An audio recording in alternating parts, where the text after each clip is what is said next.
A blind protester here in Portland, Oregon, who was dragged by ICE agents and then detained, is saying that he was targeted because he was the weakest link they could find among the protesters. This is a breaking story in the Oregonian today by Shane Dixon Kavanaugh, and I want to read it to you. As always, I will be interspersing with my own commentary. I know that we have ample evidence of the cruelty of ICE, the inhumanity of ICE, the way that they have been targeting children around the country, pregnant women, the elderly. There was a quite elderly, frail protester in Portland recently who was tear gassed by ICE. Younger protesters assisted him. He had a walker, assisted him trying to escape the gas. This is people exercising their federally protected constitutional right to protest, by the way. We've repeatedly seen ICE step off of federal property onto city property, onto public property, and accost Portlanders. Also a good time to remind folks that there is sworn testimony in court from Portland police saying that ICE are the ones instigating at the facility on Macadam Avenue. Quinn Haberl believes his disability and diminutive stature, he's 4'6", are precisely why 6 federal agents, 6 adult men in full body armor accosted a 4'6" blind unarmed protester. This was last weekend at the Macadam facility here in Portland. They dragged him into the building. We have repeatedly seen this. ICE going off of federal property, grabbing protesters, dragging them into the building.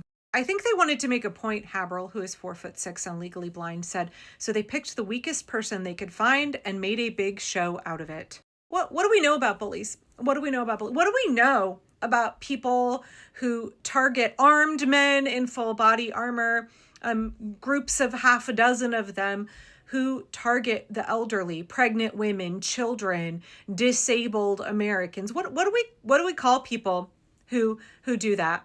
What do we call big, strong, powerful people who target people who are weak and vulnerable, people with disabilities, people who should be the most protected and cared for among us? What does that say about ICE agents?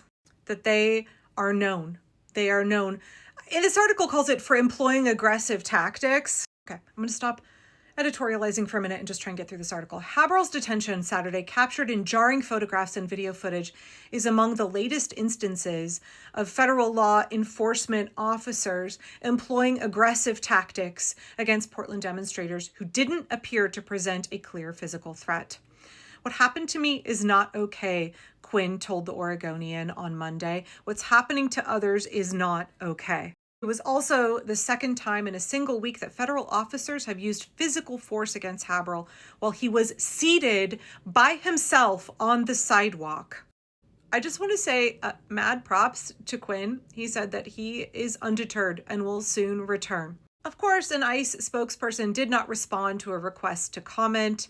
On Tuesday, the Department of Homeland Security posted a response on their social media showing clips of Haberl shouting insults at ICE agents on other occasions. In one instance, a clip shows him saying, I hope somebody unalives you guys, and we should give them the Medal of Freedom. And the second video clip, shot while a pair of ICE agents inside the building cuff Haberl's hands behind his back, he is heard using a slur. So, you know what? We have a right to free speech in this country, including offensive speech. He can say things that I wouldn't say, don't like, and don't agree with. He doesn't deserve to be thrown to the ground and dragged inside the ICE facility by 6 armed men.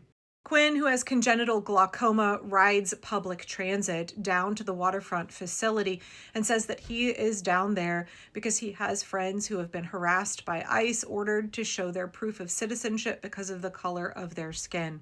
I'm not against immigration reform, he said. What I'm against is deporting people from this country because their only, quote, crime is being here. That's awful. I think it's wrong. I think it's a waste of money.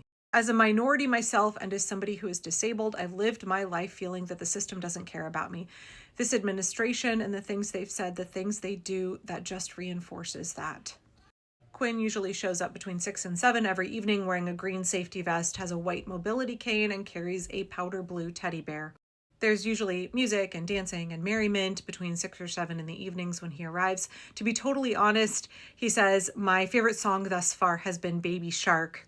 He's often been seen among the group of protesters who will take up space along the sidewalk leading to the building's driveway, being careful not to cross this strip of blue paint that marks the beginning of federal property. We have seen over and over and over again federal agents reaching across this line, grabbing protesters and dragging them across, and then claiming that they were trespassing on property. But that's not what the video evidence shows. ICE knows who Quinn is. He's engaged in what he calls mild acts of civil disobedience before, where he refuses to move when they tell him to move. But this time on Saturday, he said he scooted off to the side of the driveway where he was protesting before agents emerged. And then a half dozen federal officers turned his way. He says, that's when they grabbed me. Video and photos show the agents dragging and carrying Quinn back up the driveway and into the ICE facility as he bucked and flailed. I remember screaming for somebody to help me. I thought I was going to die. Quinn went on to say he was detained for 75 minutes. During that time, he had learned little about why, but eventually was told he was being accused of failure to comply with federal police. They never yelled at me to move off the blue line. I moved off when somebody said they were coming out. My hands were at my sides. My feet were in front of me. Eventually, he was released. He said, I was crying. I think I was in a lot of shock. People kept coming up to me and saying I was brave. They were like, you're a hero. I don't feel like I did anything. He later went to the hospital where he was treated for contusions on his shoulders, hands, and arms. While his physical injuries were relatively minor, he said he needs another week or so before he feels ready to be back out at the protest. I still need to heal emotionally, but I'm going to go back because I have to go back. One of the things that we keep hearing from protesters who are willing to go down and put their bodies in harm's way. Again, ICE is initiating violence against unarmed protesters. That's like, there's so much footage from the Portland facility. One of the things we keep hearing from protesters is that whatever they're willing to do to protesters in public, how much worse is it for immigrants behind closed doors? Whatever they're doing to protesters is not worse than what they're doing to immigrants in this country. And I think that's what keeps a lot of people going back. In the United States of America in 2025, people are being brutalized for exercising their constitutional right to free speech. People are being brutalized for speaking up about the human rights violations that Donald Trump's Gestapo, ICE, is committing against our immigrants. We saw Pastor David Black, who has been shot in the head while praying, pepper sprayed while praying. We have multiple instances here in Portland where unprovoked, just for speaking to ICE, ICE has pepper sprayed protesters at near point blank range. Many instances of ICE throwing protesters to the ground, full speed, body slamming them to the ground. For what? For what? Why is this happening? I just really encourage all of you to think back a year ago. If Joe Biden's federal law enforcement had been doing shit like this, how would you have responded?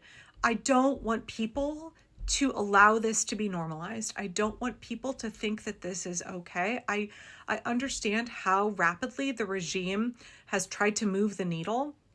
Please think back to a year ago. We've been so overwhelmed with so much awfulness, such an increase in brutality, such an attempt to take away our rights. We've got to remind each other on a daily basis, this is not normal. This is not okay. These are violations of our rights. This should not be happening. Please do not let this kind of thing become normalized. Do not become inured to it. Do not allow yourself to become numb to what is happening or accept it as the new normal in the United States. None of this is normal. None of this is okay. What ICE is doing is violent authoritarianism. What the Trump regime is doing is violent authoritarianism. This cannot be normalized. This cannot be allowed to be the future of this country. We cannot become numbed to this. We cannot accept this.